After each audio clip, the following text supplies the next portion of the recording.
وقالت اليهود ليست النصارى على شيء وقالت النصارى ليست اليهود آمنت بالله صدق اللہ مولانا العظیم۔ معزز و مکرم سامعین، کروڑا بار شکر ہے اس پروردگار عالم کا کہ جس نے آج کی صبح ہمیں پھر سے زندگی عطا فرمائی اور ہمیں یہ سعادت اور توفیق دی کہ ہم اپنے پروردگار کے ہاں آ کر سے درز ہوئے۔ اللہ تعالیٰ ارشاد فرماتا ہے وقالت الیہود لیست النصارى علی شیء، اور کہتے تھے یہودی نہیں ہیں کچھ بھی نصارہ، یعنی یہودی جو تھے وہ نصارہ پر اعتراض کرتے تھے کہ وہ غلطی پہ ہیں، وہ جہنمی ہیں، وہ مسلکی مذہبی طور پہ غلط ہیں، ہم راہ راست پہ ہم ٹھیک ہیں۔ وقالت النصارى لیست اليہود علی شیء، اور جو نصارہ تھے وہ کہتے تھے نہیں یہودی جو ہیں وہ غلطی پہ ہیں، وہ کچھ بھی نہیں، وہ مسلک کے حوالے سے بالکل غلط ہیں، جہنمی ہیں، ہم لوگ راہ راست پہ ہیں۔ دونوں ایک دوسرے کو جہنمی کہتے تھے۔ اللہ فرماتا ہے وَهُمْ يَتْلُونَ الْكِتَابَ، حالانکہ وہ دونوں کتاب کی تلاوت کرتے تھے، ان دونوں کے پاس اللہ کی کتاب موجود تھی جس سے وہ رہنمائی حاصل کرتے تھے، جس سے وہ زندگی کا جینا طریقہ سلیقہ لیتے تھے۔ دونوں کے پاس ایک کتاب موجود تھی، اس کے باوجود دونوں ایک دوسرے کو کافر، مشرک، جہنمی کہتے تھے۔ یہ کون لوگ تھے جو کتاب کو پڑھتے تھے؟ علماء تھے، یہود و نصارہ کے علماء تھے۔ ان کا آپس میں اس حد تک کا اختلاف تھا کہ وہ یہودی نصارہ کو کچھ نہیں سمجھتے تھے، نصارہ جو ہیں وہ یہودیوں کو کچھ نہیں سمجھتے تھے۔ دونوں ایک دوسرے کو جہنمی سمجھتے تھے اور اپنے آپ کو جنتی کہتے تھے، جیسا کہ آج ہماری طبیعت میں ہے۔ میں تو کہتا ہوں معذرت کے ساتھ شاید یہ لفظ سخت ہوں، لیکن ہیں یہ حقیقت کہ ہم یہود و نصارہ سے بھی مسلک میں، مذہب میں، اسلام میں آپس میں زیادہ متضاد ہو گئے لڑائی جھگڑے کے حوالے سے۔ اچھا، آگے اللہ تعالیٰ فرماتا ہے کہ وہ یہ تو ان کے علماء کا معاملہ تھا کہ علماء پڑھے لکھے لوگ جو کتاب کو جانتے تھے، کتاب کو پڑھتے تھے، وہ آپس میں اس قدر مختلف تھے، ایک دوسرے کو جہنمی سمجھتے تھے۔ لیکن پڑھے لکھے لوگوں کے علاوہ کذالک قال الذین لا یعلمون مثل قولہم، جو نہیں جانتے تھے، جو نہیں پڑھے ہوئے تھے، ان پڑھ قسم کے لوگ تھے، جاہل لوگ تھے، جو انہوں نے بھی علماء پڑھے لکھے لوگوں کی طرح آپس میں اختلاف شروع کر دیا، علمی اختلاف شروع کر دیا۔ پتہ نہیں ہوتا تھا مسئلے کا، پھر بھی اختلاف رکھنا۔ ہم اپنی طبیعت کو دیکھیں، اپنے آپ کو دیکھیں کہ ہمارے کیا حالات بیت رہے ہیں ہم پر آج۔ امت مسلمہ کس قدر مسلکی اختلافات کی وجہ سے متضاد ہے، ٹکرا گئی آپس میں۔ یہ کام نہیں تھا عوام الناس کا، اور یہ علماء کا بھی کام نہیں تھا کہ ممبر پہ بیٹھ کے اختلافی مسائل عوام کو کے دماغ کو الجھیں آپس میں۔ یہ اچھا نہیں تھا۔ حق تو یہ بنتا تھا اگر علماء مختلف مسلک مکتبہ فکر کے علماء کرام ہیں جو وہ جو اختلافی مسائل ہیں ان کو علماء الگ طور پہ بیٹھ کے ایک الگ کمرے میں بیٹھ کے وہ ان کو حل کرتے، نہ کہ علماء کرام عوام الناس کے سامنے علمی اختلافی مسائل رکھ کے علماء کے ہاں اپنا عوام الناس کے سامنے فیصلہ رکھ دیتے کہ تم فیصلہ کرو۔ عوام نے کیا فیصلہ کرنا ہے؟ پڑھے لکھے لوگوں کی یہ غلطی کہ جو اختلافات علماء کی علمی اختلافات تھے وہ اختلافات عوام الناس کے سامنے رکھ دیے، اور عوام الناس نے علماء سے بھی بڑھ کر آپس میں اختلاف شروع کر دیے، علمی اختلافات۔ آپ دیکھیں کہ کئی لوگ آپ کو ایسے ملیں گے جو علمی اختلافات علماء سے بحث کرنے کی کوشش کریں گے، اگرچہ ان کو نماز کے فرائض اور واجبات کا پتہ تک نہ ہوگا، اگرچہ انہیں سورہ کوثر کا ترجمہ نہیں آتا ہوگا، لیکن علمی اختلافات کرنے کی کوشش کریں گے۔ کیا یہ ذمہ داری تھی عوام الناس کی؟ اور جو پڑھے لکھے لوگ ہیں ممبر پہ بیٹھ کے میں ان کے یہاں بھی گزارش کروں گا، کیا یہ ذمہ داری تھی کہ علمی اختلافات عوام الناس کے سامنے رکھتے؟ کیا یہ عوام کا کام ہے؟ یہ کوئی مثال کے طور پہ میں ایک مولوی آدمی ہوں، کوئی بڑا ڈاکٹر MBBS آ کے کوئی اپنا بڑا عجیب طرح کا بڑا دقیق مسئلہ میرے سامنے رکھ دے، حضرت یہ حل کریں، میں نادان ہوں یا وہ ڈاکٹر نادان ہے، اور میں حل کرنا شروع کر دوں کس قدر بڑی بیوقوفی ہے. بھئی میری وہ فیلڈ نہیں ہے، میں اس معاملے میں ٹیکنیکل آدمی نہیں ہوں، میں نہیں جانتا. اگر میں اس میں اختلاف شروع کر دوں، ڈاکٹر کو کہوں نہیں یہ غلط کیا ہے تو نے، سب کہیں گے حضرت کیسی بات کر رہے ہو تم، یہ آپ کی فیلڈ نہیں ہے. اور وہ ڈاکٹر کریں نہیں حضرت آپ نے ہی حل کرنا ہے. ہر بندہ ڈاکٹر کو بیوقوف سمجھے گا. بھئی ڈاکٹر صاحب آپ شفقت کریں، مولوی صاحب ہیں، ان کی یہ فیلڈ نہیں ہے. تو میں کہتا ہوں کہ جو ممبر پہ بیٹھ کے علمی اختلافات عوام الناس کے سامنے رکھتے ہیں، کیا سوچ کے رکھتے ہیں وہ یہ اختلافات عوام کے سامنے؟ کیا عوام وہ فیصلہ کرے گی علمی اختلافات کا؟ نہیں میرے بھائی. عوام الناس کو ضرورت ہے نماز کے فرائض کی، واجبات کی، وضو کے، غسل کے فرائض کی، نماز کے مسائل کی، یا نماز کے ایک ذوق اور جذبہ اور شوق دینا چاہیے. عوام الناس نماز سے دور ہے، مسائل فقہیہ کا پتہ نہیں ہے، علمی اختلافات میں الجھ رہے ہیں. تو ہماری یہاں بیٹھ کے ذمہ داری یہ ہے ہم آپ کو حسن اخلاق دیں، ماں باپ کی قدر و منزلت بتائیں، قریبی ہمسائے اور رشتہ داروں کے حقوق بتائیں، میاں بیوی کے حقوق بتائیں، اولاد کی تربیت کا طریقہ بتائیں، اسی طرح نماز کے طریقہ بتائیں، نماز کے فرائض و واجبات بتائیں، غسل کے قرآن کے عام ترجمہ اور قرآن کے اندر وہ بہترین عام باتیں جو عوام الناس کے لیے روزمرہ زندگی میں آنے والی چیزیں، یہ حق بنتا تھا ہمارا. تو جو ممبر پہ بیٹھ کے یہ کر رہے ہیں وہ غلط کر رہے ہیں، یعنی جو اختلافات میں عوام الناس کے ذہن کو الجھا رہے ہیں. اور دوسرا عوام الناس کے وہ لوگ جو علمی اختلافات میں آ کے الجھنے کی کوشش کرتے ہیں وہ نادان ہیں، کم عقل ہیں وہ لوگ. یاد رکھیں علمی اختلافات میں کبھی نہ پڑیں. علماء کے آپس میں اگر اختلافات ہیں علماء کی قدر کریں، ٹھیک ہے نا. فروعی اختلافات میں اگر علماء پڑے ہوئے ہیں، اختلاف امتی رحمتن، اس حوالے سے امت کا اختلاف اللہ کی رحمت ہوتی ہے. عوام الناس کو نہیں اجازت کہ علماء کے اختلافات کی وجہ سے ایک عالم کی سپورٹ کرنا، دوسرے کو گالی گلوچ دینا، نہیں، یہ غلط ہے. یاد رکھیں ہم نے ہر ایک عالم کی قدر کرنی ہے. تو یہ یہود و نصارہ کا طریقہ تھا، دوسرے کو جہنمی، غلط اور ہر حوالے سے غلط، اپنے آپ کو جنتی، ہر حوالے سے بہتر اور صحیح سمجھنا، یہ ان کا طریقہ تھا. اللہ فرماتے ہیں فاللہ یحکم بینہم یوم القیامہ، بس اللہ فیصلہ فرمائے گا ان کے درمیان قیامت کے دن. یہ جو اختلاف رکھنے والے لوگ ہیں نا، ان کے درمیان اللہ قیامت کے دن فیصلہ فرمائے گا. کس میں؟ فیما کانوا فی یختلفون، اس معاملے میں کہ جس میں وہ آپس میں اختلاف رکھتے تھے.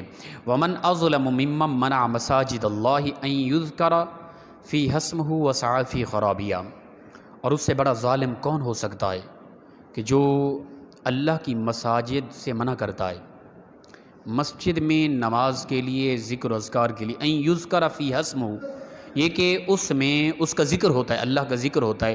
ایسی مساجد سے جو لوگوں کو جانے سے منع کرتا ہے، اس سے بڑا ظالم اور کون ہو سکتا ہے. یہ فرمان باری تعالیٰ ہے. آپ کو بھی کچھ لوگ نظر آئیں گے ایسے جو کہیں گے نہیں مسجد میں نہیں، گھر میں نماز پڑھیں، مولویوں کے پیچھے کیا نماز پڑھنی. اللہ فرماتا ہے جو مسجد سے روک رہا ہے، اللہ کے نزدیک سب سے بڑا ظالم ہی وہی ہے. وہ اللہ کے ذکر سے، اللہ کے گھر سے لوگوں کو روک رہا ہے. اور یہ کس کا کام ہے؟ یہ تو شیطان کا کام ہے. اللہ کی عبادت سے، نماز سے مسجد کو ویران کر رہے ہیں کہ معاملات میں یہ شیطان کا سب سے بڑا کردار ہے. انسان ہو کہ جو اس طرح کر رہا ہے تو من الجنۃ والناس، وہ تو اس زمرے میں آ رہا ہے کہ وہ انسانی شکل میں، شیطان ایک انسانی روپ میں آ کے آپ کو راہ راست سے الگ کر رہا ہے. تو اللہ فرماتا ہے اس سے بڑا ظالم آپ کو ملیں گے. کئی لوگ ایسے نظر آئیں گے جو کہیں گے نہیں جی نہیں، رہنے دو، کیا گھر میں نماز پڑھو، مولویوں کی کیا نماز، ٹھیک ہے نا. فلاں ایک بابا نے لکھا کہ فلاں ایک، سنی گئی باتیں اس طرح کی، فلاں ایک مولوی صاحب کے پیچھے نماز پڑھ رہا تھا، اس نے وہ پیچھے ہٹ گیا، پوچھا گیا بابا جی آپ نے نماز کیوں نہیں پڑھی؟ میں نے اس لیے نہیں پڑھی کہ یہ مولوی تو مسجد نماز میں تھا ہی نہیں، یہ تو باہر گھوم رہا تھا ذہنی طور پہ. لا حول ولا قوت الا باللہ. یہ شرعی حجت ہے کیا؟ یہ یعنی کہ دوسری سوچیں نماز کے اندر، یہ تو صحابہ کرام کو بھی آئی ہے، کیا کرو گے؟ صحابہ کرام نے آ کے عرض کی یا رسول اللہ صلی اللہ علیہ وسلم ہم لگتے ہیں منافق ہو گئے، اے میرے پیارے صحابہ کیا ہو گیا؟ عرض کی یا رسول اللہ جب ہم آپ کا بیان سنتے ہیں، درس سنتے ہیں، ہماری حالت تبدیل ہو جاتی ہے. جب یہاں سے جاتے ہیں پھر بھول جاتے ہیں، پھر ہم دنیا کے حرص و وس میں، دنیا کی محبت ہوتی ہے، اولاد کی محبت ہوتی ہے، وہ جو حالت ہوتی ہے نا وہ ہم پہ اس وقت ختم ہو جاتی ہے. اللہ کے نبی صلی اللہ علیہ وسلم نے فرمایا کوئی نہیں، اگر یہی حالت جو میرے درس کی موجودگی میں ہوتی ہے ہر وقت یہ حالت رہے تو فرشتے آ کے تمہارا مصافحہ کریں. یہ مقام ہو پھر تو تمہارا. نماز میں بھولنا کیا یہ صحابہ نہیں بھولے؟ کیا رسول اللہ صلی اللہ علیہ وسلم کو نماز میں امت کی بہتری کے لیے بلایا نہیں گیا؟ تو یہ ایک دلیل بنا کے وہ پتہ نہیں کن کن وہ شرعی دلیل پتہ نہیں ہوتا کہ فلاں بابے نے پڑھی تھی لہٰذا مولویوں کے پیچھے نماز تو جائز ہی نہیں ہوتی. لا حول ولا قوت الا باللہ. پھر بند کر دو ٹوٹل مساجد جتنا بھی ہیں اللہ کے گھر سارے بند کر دو ہیں. تو لہٰذا اللہ فرماتا ہے اس سے بڑا ظالم اور کون ہو سکتا ہے جو اللہ کے گھر سے کسی کو روکے, اس کے یعنی مساجد سے روکے, اس کا ذکر و اذکار کرنے سے روکے. وہ بڑی دلیلیں بھی دیں گے, آپ لوگوں کو دلیلیں بھی بڑی دیں گے. وہ ایک ساتھ ادھر ہی بلکہ کچھ دن پہلے پوچھ رہے تھے کہ ہمارے ہاں ادھر کچھ ہے اس طرح کا طبقہ, وہ کہتے ہیں نہیں قرآن پاک میں کہاں لکھا کہ نماز پڑھو. واقیم الصلاۃ, نماز قائم کرنے کا تذکرہ آیا ہے. نماز قائم کرنے سے مراد ہے دل کی نماز ہوتی ہے. یہ رکوع سجود مولویوں کے پیچھے کوئی نماز نہیں ہے. لا حول ولا قوت الا باللہ. اللہ کے نبی صلی اللہ علیہ وسلم نے کہیں فرمایا کہ یہ دل کی نماز ہے اور وہی پڑھو, یہ رکوع سجود یہ چھوڑ دو. ورکعوا مع الراکعین کا کیا مطلب ہے؟ کمال ہو گئی یار. تو یہ وہ لوگ ہیں جو شیطان ہے دراصل اور انسانی روپ میں آ کے عوام الناس کو اللہ کے گھر سے دور کر رہا ہے. تو فرمایا کہ وسعافی خرابیہ, یہ وہ لوگ ہیں جو جن کی کوشش ہوتی ہے مسجد میں خرابی چاہنا, مسجد کو ویران کرنا یہ لوگ چاہتے ہیں. ایسے اور اگر ایسے لوگوں کی مانو گے تو شیطان کے راستے پر چلے جاؤ گے تم. اولئک ما کان لهم ان يدخلوها الا خائفین. فرمایا یہی لوگ ہیں نہیں تھا ان کے لیے مگر یہ کہ وہ یہ داخل ہوتے مگر خوف کرتے ہوئے ڈرتے ہوئے اللہ کے گھر میں داخل ہوتے, مسجد میں داخل ہوتے, جا کے باجماعت نماز ادا کرتے, اللہ کا ذکر و اذکار کرتے. یہ لوگ ان کے لیے چاہیے تو یہ تھا, اللہ کے گھر سے روک رہے ہیں. لہم فی الدنیا, اب ان لوگوں کے لیے سزا کے متعلق بیان کر دیا گیا. لہم فی الدنیا خزی ولہم فی الآخرۃ عذاب عظیم. فرمایا ان کے لیے دنیا میں کچھ حصہ نہیں ہے, ٹھیک ہے نا, ان کے لیے دنیا میں رسوائی ہے. فرمایا ولہم فی الآخرۃ عذاب عظیم, اور ان کے لیے آخرت میں بہت بڑا عذاب ہے. دنیا میں بھی رسوائی ہے اللہ کی طرف سے, آخرت میں بھی بہت بڑا عذاب ہے. ایسے لوگ جو اللہ کے گھر سے مساجد سے ذکر و اذکار نماز عبادت کے لیے لوگوں کو روکتے ہیں.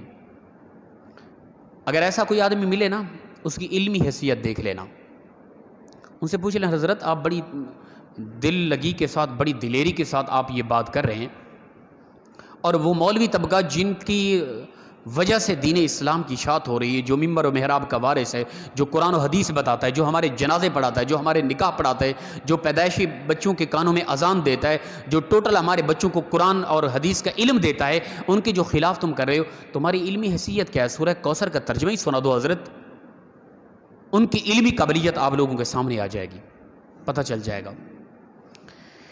اللہ اکبر. تو فرمایا کہ ایسے لوگوں کے لیے بہت بڑا عذاب ہے, دنیا میں رسوائی, آخرت میں بہت بڑا عذاب ہے. وللہ المشرق والمغرب, اور اللہ کے لیے مشرق اور مغرب, کائنات کا ذرہ ذرہ اللہ کے لیے, ہر چیز اس کی طرف متوجہ ہے. فَإِنَّمَا تُوَلُّوا فَثَمَّ وَجْهُ اللَّهِ. فرمایا کہ پس تم جہاں جس طرف بھی اپنا رخ کرو گے نا, تمہیں اللہ کی قدرت نظر آئے گی, اللہ کا چہرہ نظر آئے گا, خدا کی طاقت نظر آئے گی.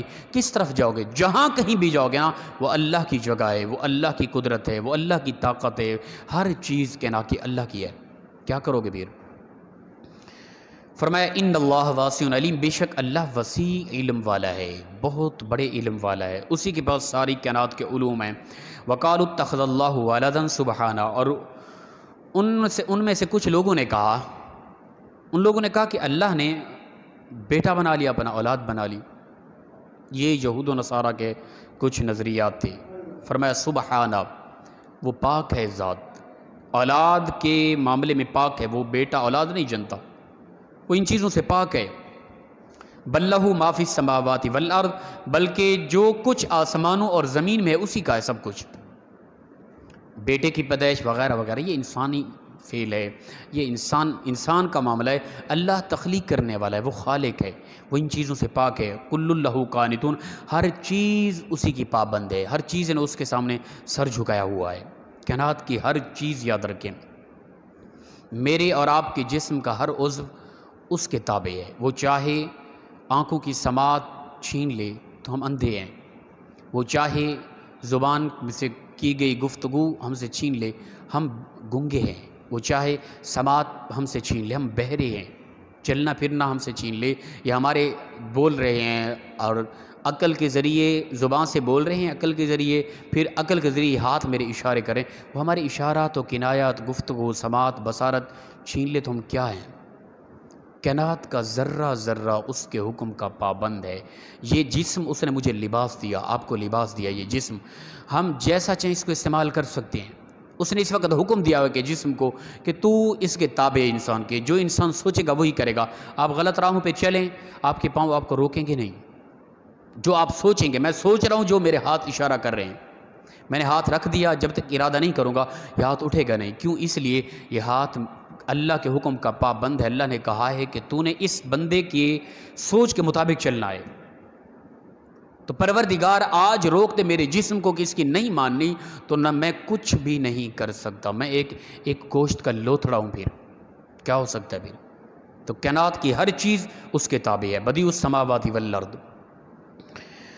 اور فرمایا کہ پیدا کیا اس نے آسمانوں اور زمین کو، وَإِذَا قَضَىٰ أَمْرًا فَإِنَّمَا يَقُولُ لَهُ كُن فَيَكُونُ، اور جب بھی کسی معاملے کا وہ فیصلہ کرتا ہے نا، فَإِنَّمَا يَقُولُ لَهُ كُن فَيَكُونُ، بس وہ کہتا ہے ہو جا تو سب کچھ ہو جاتا ہے۔ وہ کہے ہو جا، یہ جو جتنا بھی کائنات ہے، زمین و آسمان، اس سے ڈبل اور کائنات وجود میں آ جائے، اس کے کہنے سے کن ہو جا وہ ہو جاتا ہے۔ تخلیق کرنے میں، بنانے میں، خوبصورتی میں، حسن و جمال میں، یہ چیزیں اس کے لیے کوئی وقت نہیں لگتا، وہ کہے ہو جا تو سب کچھ ہو جاتا ہے۔ وقال الذین لا يعلمون لولا يكلمنا اللہ او تأتینا آیہ، اور کہا کچھ ان لوگوں نے جو نہیں جانتے تھے کہ کیوں کلام نہیں کرتا اللہ ہم سے، یعنی کچھ لوگوں نے کہا کہ اللہ ہم سے کلام کرے نا پھر ہم خدا کو مانیں۔ یہ کم عقلی ہے، انسان کی کیا طاقت کہ وہ جسمانی سماعت کے ذریعے پروردگار کی آواز کو سن سکے، یہ کسی میں طاقت نہیں ہے۔ ہاں وہ ایک الگ چیز ہے کہ اللہ تعالیٰ جنت میں انسان کو جو طاقت دے گا سماعت کی، بصارت کی، دیکھنے کی، وہاں انسان اللہ کا دیدار بھی کرے گا، اللہ کی گفتگو سنے گا بھی۔ دنیا میں انسان کے پاس یہ طاقت نہیں ہے۔ او تأتینا آیا، یا کہ اللہ کیوں نہیں لاتا کوئی خاص نشانیاں؟ اللہ کی نشانی خود انسان خدا کی نشانی ہے۔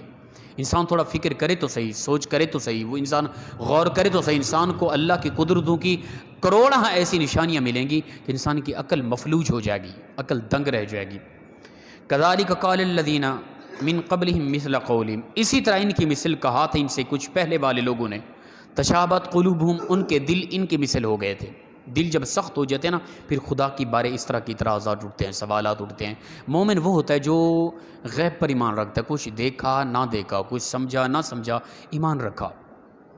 جو کہا گیا اللہ کی طرف سے کتاب میں، حدیث پاک میں، اس کے سامنے سر جھکا لیا، وہ مومن ہے۔ قد بینا الآیات لقوم یوقنون، فرمایا تھا یقیناً ہم نے واضح کر دیا آیتوں کو، نشانیوں کو ایسی قوم کے لیے جو یقین رکھتی ہے۔ یقین رکھنے والے لوگوں کے لیے سب کچھ واضح ہے، جو یقین نہیں رکھتا، جو کچھ واضح بھی ہے وہ بھی ان کے لیے واضح نہیں ہے، پھر وہ اعتراضات، سوالات، عجیب طرح کی سوچ ان کے یہاں پیدا ہوتی ہے، اور شیطان اس طرح کی سوچ پیدا کرنے کی کوشش کرتا ہے۔ دعائے پروردگار مخلصانہ انداز میں اسلام کے مزاج کے مطابق ہم سب کو عمل کی توفیق عطا فرمائے۔ وآخر دعوانا ان الحمد للہ رب العالمین۔